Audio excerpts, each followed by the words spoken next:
Welcome to another episode of What Are You Reading? What Are You Writing? Thank you so much for joining us today.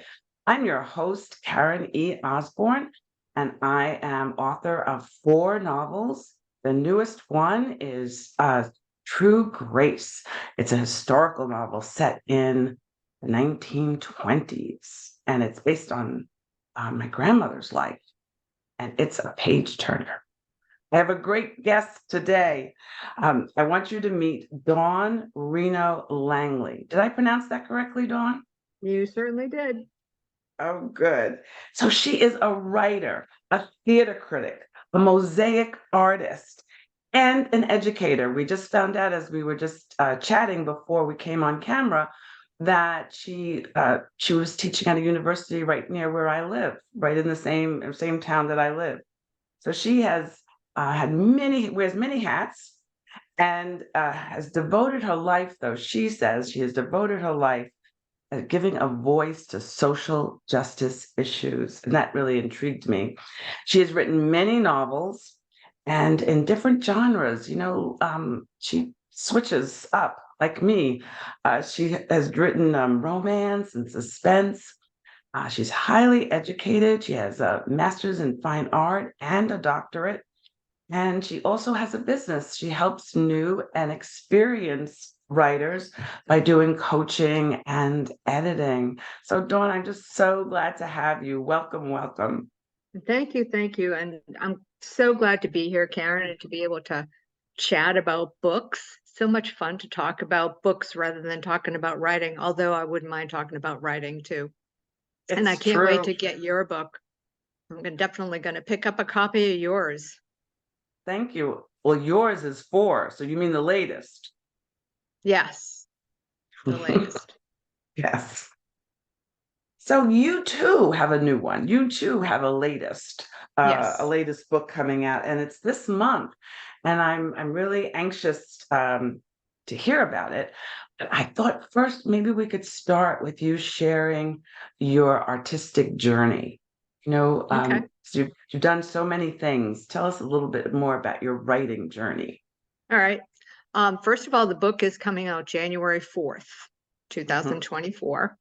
I got the ARCs, which is advanced reader copies, and the final copy of the cover. And I'll get a book, a physical book, sometime, hopefully today or tomorrow.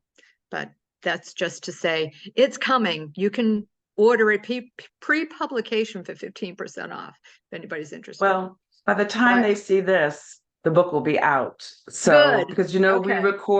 we record in advance, so you can buy the book like immediately. Yay. Okay.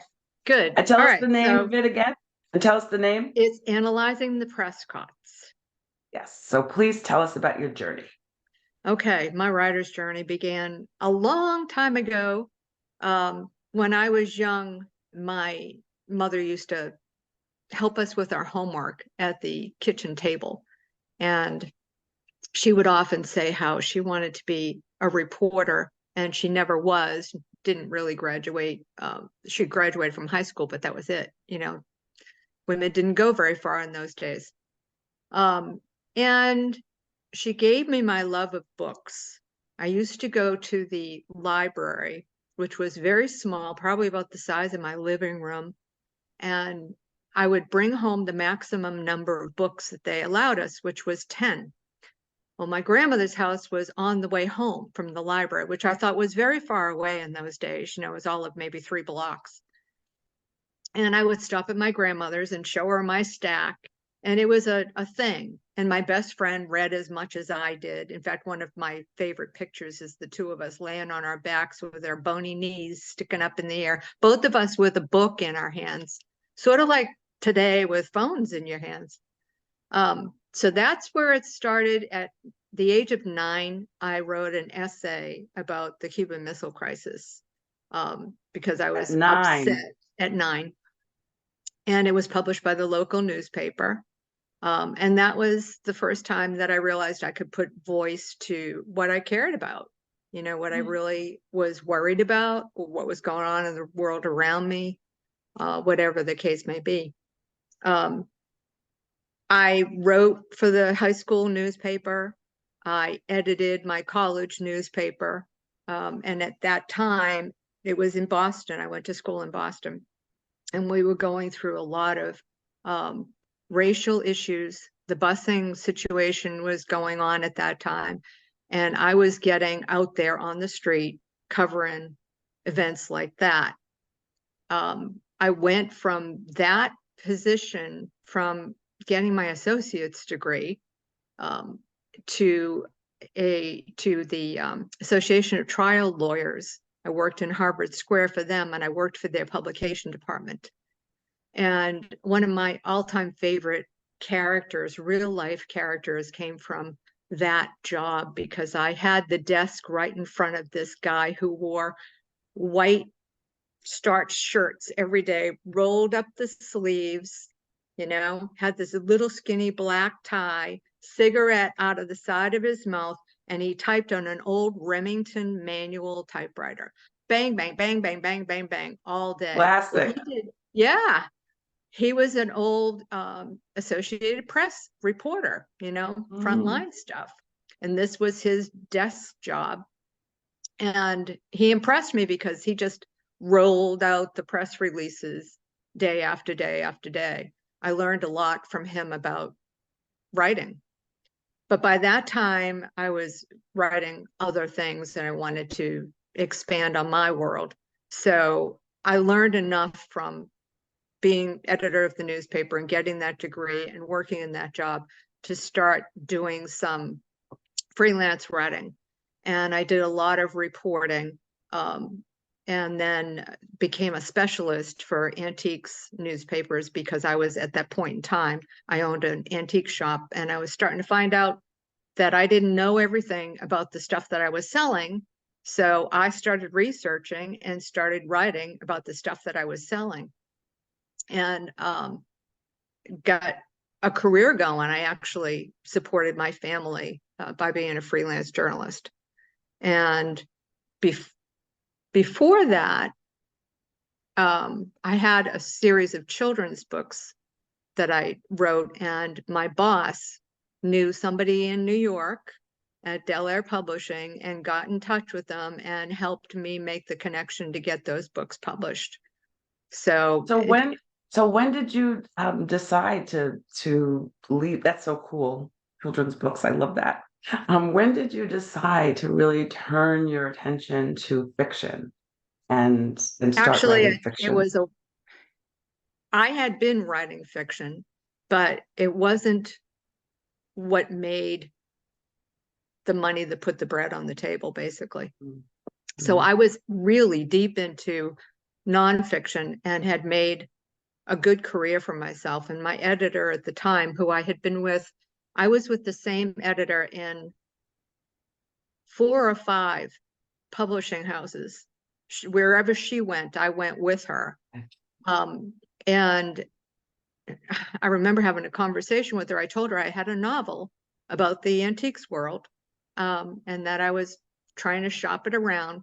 We were sitting in her hot tub in this big fancy lodge that she owned on a big lake in Maine. And she said, "Tell me the story." So I did.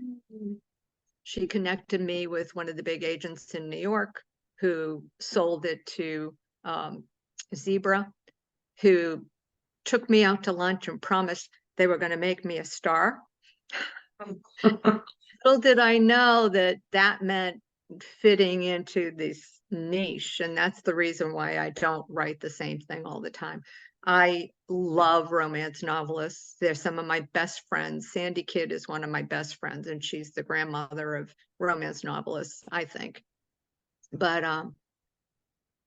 it just wasn't my lane, because back to the social justice issues, it's really hard to write about those serious issues in a book that is 90% romance. I know people do it, a lot of my friends do it, but I wanted more of the social justice and less of the relationship. Of the relationship. So Yeah. tell us about this new book now. Is it romance? Is it social justice? Is it It's social justice. It's, every every book has a relationship of some sort in it. Every book has some sort of a love thing, but that's just reality, you know, that's not the main part of the story. Analyzing the Prescotts is something I worked on when I was going through my PhD program.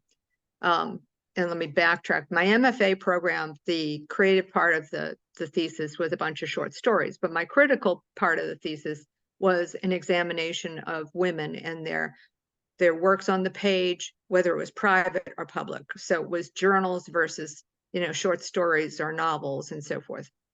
And when I got into my PhD program, I wanted to take that same theme and up it a notch, and really dig into an issue that I wasn't seeing anywhere else. I always want to fill the holes on the bookshelves.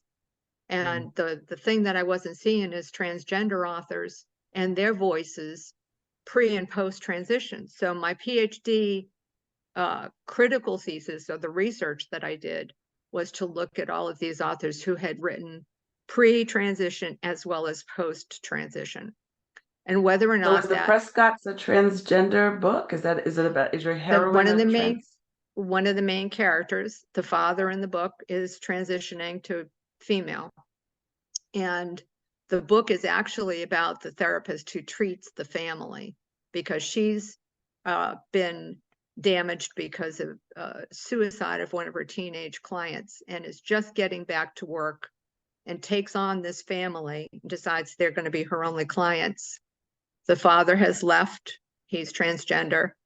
The mother and the three kids just fracture. And Cotton, who's the therapist, really isn't in shape to help this family, but she tries anyways and becomes obsessed. So it's more of a, yeah, it crosses some really serious boundaries, talks a lot about mental health. It talks a lot about identity issues, gender identity, family identity. Where do I fit in this family? And what happens if one of the members of the family all of a sudden says, I'm not a member of this family anymore, or I'm not who you think I am. Yeah, who I've been to you. Yeah, wow. Right, That right. sounds amazing and important. That really sounds great. Um, so I did want to ask you, as you were sharing your history, I think you answered this question, but I just want to make sure that I understood. So why do you like switching genres? You know, what do you enjoy about switching genres, or was it just an evolution? I think at this point it's probably an evolution, and I would say that what I'm writing now for fiction is upmarket / literary, or the easy way to remember it, book club fiction. The stuff that makes you think, the stuff that makes you have conversations. And I think my most of my novels have that element in them. Um, So I, in this I one, oh, go ahead. I'm sorry. but I do switch genres in that I write nonfiction as well. I Yeah. really like writing creative nonfiction, essays. Occasionally I write poetry. So I change the big genres, but as far as the novels, I am really kind of in my lane right now with social justice issues, and there's plenty of them. There's plenty to write about, isn't there? Yeah, So your main character in analyzing the Prescotts is the therapist, correct? right, right. Yeah. So what do you love about her? What are the sides of her character that you really admire? She really cares about the people who come into her office, but she's really, uh, and I think this point needs to be made, therapists are people. You know, they have their days when they're going to fall asleep when somebody is talking to them, or when they might have something going on at home and they're not quite listening to what's going on in the office. Or like Cotton, she wants to help everybody that comes into her office. And because of the fact that she lost one of her clients, she's really scared about losing Mm, another. And mm, this family, every single member of the family goes through such a transition themselves that she has to worry about them individually. You know, the little boy's getting bullied at school. The mom has just gone woohoo. The dad is trying to deal with his transition. And I'm saying his as in the old, the dead him. Haley, the father, wants to be called dad, even though she's not what we typically know as a dad. Yeah. So Yeah. everybody's dealing with their own issues. Haley, to me, is the character who's got pretty much everything under control. She's been thinking this through a long time. She just hasn't shared it with her family. So that's why the rest of them are spiraling. Everyone else is a mess, but she knows where. Wow, that is very, very interesting.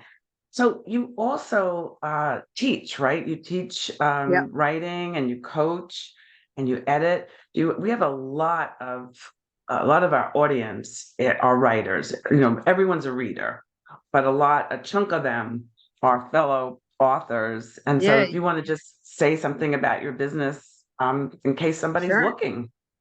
I'm on sabbatical right now, but I usually teach in the MFA program at Southern New Hampshire University. And I also have a private business where I take on a small amount of clients, and I either line edit their work or I coach them through what their work should look like. I really love working with other writers. I have spent so many years teaching people how to write that it comes naturally for me. Plus, I'm in the business. I'm there. I'm on the front lines. I know what's going on and what people are looking for, et cetera, et cetera. So I think that personally, I got a lot of years to offer to somebody who needs to know what the business is and how to best navigate it. So that's what I do. I love doing it. We all, excuse me, and we all need help. We're all still growing and learning in our craft, and having a writing coach is such a powerful tool in one's toolkit as we try to just improve our product and improve our craft. Never met an author who. I'm so glad you used the word toolkit, because I use that in my classes all the time. All the time. Yeah. This is, what are you reading? What are you writing? So are there some a book that you can look back on that had a profound effect on your life, on your writing, on your style? I love this question because there are so many, but there are But you certain can't ones tell me all of them. I can't, no. But there are ones that I can say I would go back to time and time again. Books that I would read over and over again, or that I've taught. And every time I teach them, I find something new. Like Frankenstein. I have taught Frankenstein to 6th grade Montessori students, junior high students, high school students, community college students, MFA students, and I think I did a PhD class on them as well. Every single time I teach it, there's something, there's a different way of looking at it for different age groups. So that's one of the ones that I go back to all the time. She was amazing. Mary Shelley was amazing. Most of Virginia Woolf's books and essays, I will read and reread and have taught many times. There's an essay that I love that I just spoke of the other day, and it's I can't remember the title of the essay, but it's about her writing an essay and running out of lead in her pencil, and she has to go out into the streets of London to find a pencil. Well, Virginia Woolf is Virginia Woolf. She can't go just to see a pencil. So she's going to tell you everything that happens in every storefront that she passes. And it's just such a wonderful way of getting inside the head of a writer as they do something really mundane. And she's just, her writing is just amazing. So anything by Virginia Woolf. Michael Ondaatje is one of my favorite contemporary writers. He wrote The English Patient, and he's also he's a poet, and he's just the words are just beautiful. His words are beautiful. Barbara Kingsolver. Poisonwood Bible is my all-time favorite. It's my all-time favorite too. It's just amazing how she, as she was in so many voices, including a 5-year-old's voice, and you never lost who was speaking ever, not once, because she captured their voices so perfectly. I Yep, love her. I love her. These are yep. great, great recommendations. And I what I use like, that I use that book to teach point of view, there you you know? go. Yeah, And that's what she does exceptionally well in absolutely. there. Absolutely. That is awesome. So we are coming at the end of our time. Oh my goodness, I already? I know it just flies by. Who can believe Yeah. it? But I want to make sure that everybody who's watching find you, that they can find your writing, that they can find your books, that they can find your teaching, they can find your coaching business. So, what's the best way for everybody online to be in touch with you? They can Google me or they can look up my website, which is dawnrenolangley.net. They can find me on Amazon, Goodreads, BookBub. I'm out there. I'm just about everywhere. Just do a search and you'll find me. And It's awesome. the new book is available now um, on Black Rose Writing's website and obviously on anywhere you can buy books. Anywhere, including your independent bookstores. Yes. So don't forget, we need to support independent bookstores as much as I do love Amazon and Barnes and Noble. Gotta love those independents because they're like us, they're trying to do something like we are. I just thank you so much, Dawn. This has been such a pleasure meeting you, and I could talk to you for another hour, but unfortunately, we can't right now. And I thank you for watching. I hope you will follow Dawn, that you'll go on all of those places. And please, when you do, let her know that you met her right here. And what are you reading? What are you writing? I'll see you guys next week. Take care.